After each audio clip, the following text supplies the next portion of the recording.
భాగవతము శివుడు గరళ భక్ష కూర్మావతారం తన చుట్టున్ సుర సంగముల్ జయ జయధ్వానంబులన్ బొబ్బిడన్ ఘన గంభీర రవంబుతో శివుడు లోకద్రోహిహుం ఓకురా రమ్మని కెంగేలా తెమల్చి కూర్చి కడిగానంకించి జంబూఫలంభని సర్వంకషమున్ మహావిషమునాహారించే హేళాగతిన్. దేవతలు మహాదేవుని చుట్టూ చేరి జయ జయ ధ్వానాలు చేశారు. పరమశివుడు మేఘ గంభీర కంఠస్వరంతో, ఓహో లోకానికి ద్రోహం చేసేవాడా, పారిపోకు రా రా అని సర్వనాశనము చేసే ఆ హాలాహల మహావిషాన్ని తన చేయి చాచి పట్టుకుని ముద్ద చేసి నేరేడు పండు నోట్లో వేసుకున్నంతగా సులువుగా విలాసంగా భుజించాడు అని ఈ పద్య భావం. పరమశివుడు అలా అతి భీకరమైన మహా విషాగ్నిని మృంగే సమయంలో కదలంబారవు పాప పేరు లొడలన్ కర్మాంబుజాలంబు పుట్టదు నేత్రంబులు నెర్రగావు నిజ జూటా చంద్రుడు కందడున్ వదనాంభోజము వాడ దావిషమునాహ్వానించుట చూడాయుచో బదిలుండై కడిచేయుచో దిగుచుచో భక్షించుచో మృంగుచోన్.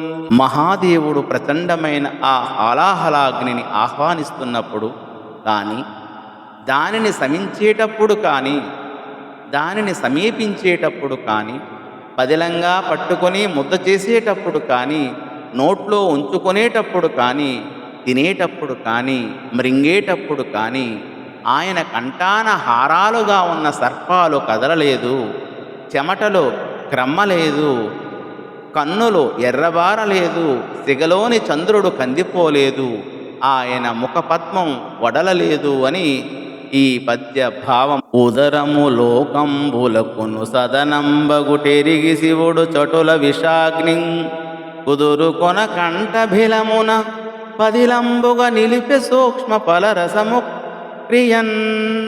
పరమేశ్వరుడి ఉదరం సమస్త లోకాలకు నివాసం కనుక ఆయన ఆ భీకరమైన విషాగ్నిని ఉదరంలోనికి పోనివ్వకుండా ఏదో చిన్న పండ్ల రసాన్ని ఉంచుకున్నట్లుగా తన కంఠ బిలంలో కుదురుగా ఉండేలా జాగ్రత్తగా నిలుపుకున్నాడు అని ఈ పద్య భావము. మెచ్చిన మచ్చిక గలిగిన నిచ్చిన నీవచ్చుగాక ఇచ్చనరులకున్ జిజ్జుగడి గొనగ వచ్చునే చిచ్చరరు పచ్చుపడిన శివునకు దక్కన్.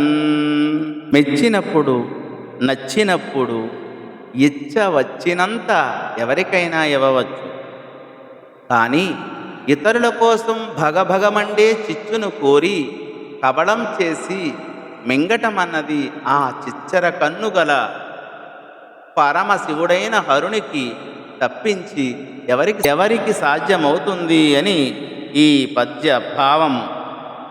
ధన్యవాదములు.